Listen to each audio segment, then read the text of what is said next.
कुछ खास नक्षत्र में पैदा हुए लोगों का दुनिया में बजता है डंका। ऐसे लोग होते हैं सबसे ज्यादा पावरफुल। ऐसे लोगों की हिम्मत की दाद देता है दुनिया। असंभव को भी संभव कर दिखाते हैं ऐसे लोग। दोस्तों, इस दुनिया में बहुत सारे ऐसे लोग होते हैं जो कुछ नया करके दिखाते हैं और दुनिया में उनका डंका बजता है।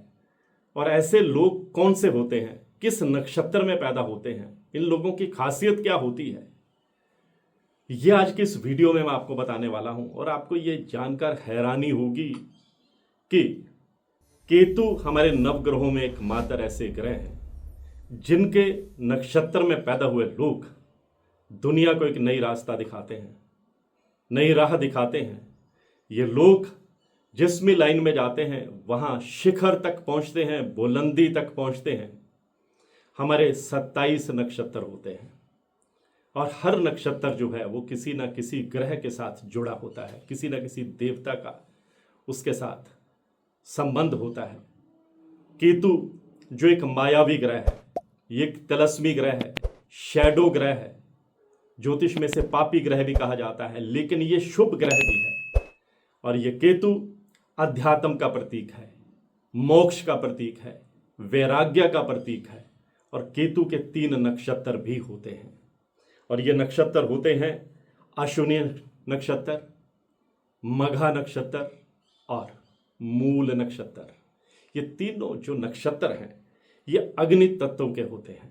और इन 3 नक्षत्रों में जन्मे लोग बहुत तेज स्वभाव के होते हैं, बहुत फर्टाइल होते हैं, बहुत जिज्ञासु होते हैं, बहुत रिसर्च वर्क में रुचि लेने वाले होते हैं, चीज़ों को बहुत गहराई तक जानने की क्षमता रखने वाले होते हैं। और ये लोग बहुत विलक्षण होते हैं और ये पूर्व जन्मों का ही ये फल होता है कि ऐसे लोग केतु के नक्षत्र में पैदा होते हैं।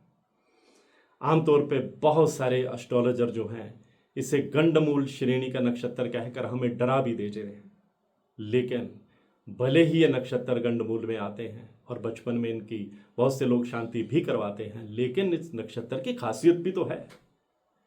इस नक्षत्र में जन्म लेने वाले लोगों की मैंने हजारों लोगों की कुंडलियां देखी हैं। उनमें बहुत सारे ऐसे लोग जो अपने फील्ड में स्थापित हुए हैं, चाहे वो साइंटिस्ट हों, चाहे वो एडमिनिस्ट्रेटर हों, चाहे वो स्पोर्ट्समैन हों, चाहे वो वकील हों, चाहे वो आईटी इंजीनियर हों, चाहे उन्होंने पीएचडी कर रखी हो, चाहे वो डॉक्टर हों। बहुत सारे लोग, मुझे ये जानकर बहुत ताज्जुब भी हुआ कि ये लोग केतु के नक्षत्र में, कोई मघा नक्षत्र में, कोई अश्विनी नक्षत्र में, कोई मूल नक्षत्र में पैदा हुआ है। और इन 3 नक्षत्रों में जन्म लेने वाले जो लोग होते हैं ये लोग बहुत हाइट तक जाते हैं। इनके लिए कोई भी मंजिल जो है वो असंभव नहीं होती। ये लोग चुनौतियां कबूल करते हैं। ये लोग कम बोलते हैं लेकिन ज़्यादा करके दिखाते हैं। इनकी विल पावर बहुत स्ट्रांग होती है। ये लोग अध्यात्म में बहुत गहराई तक चले जाते हैं और ये लोग समाज का नेतृत्व करते हैं, समाज को मार्गदर्शन भी देते हैं। इसलिए ऐसे लोग जो केतु के नक्षत्र में पैदा होते हैं इन्हें हम बहुत ही भाग्यशाली मानते हैं। और ये लोग आध्यात्मिक क्षेत्र में इनका नेम एंड फेम होता है।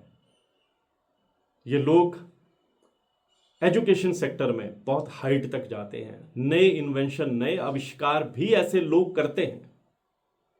इसलिए केतु के नक्षत्र में पैदा होने वाले लोगों को आप कम मत आंकिएगा। ये लोग जब अपनी क्षमता दिखाने पर आते हैं तो दुनिया भौचक्की रह जाती है, हैरान कर रह जाती है। बहुत सारे लोग जो स्कॉलर हैं, रिसर्च स्कॉलर हैं, वो केतु के ही 3 नक्षत्रों में पैदा हुए हैं।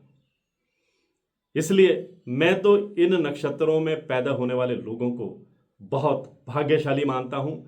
हमारी जो ज्योतिष है उसमें जब हम किसी की कुंडली का अवलोकन करते हैं तो हम ये भी देखते हैं कि यह शख्स किस नक्षत्र में पैदा हुआ है।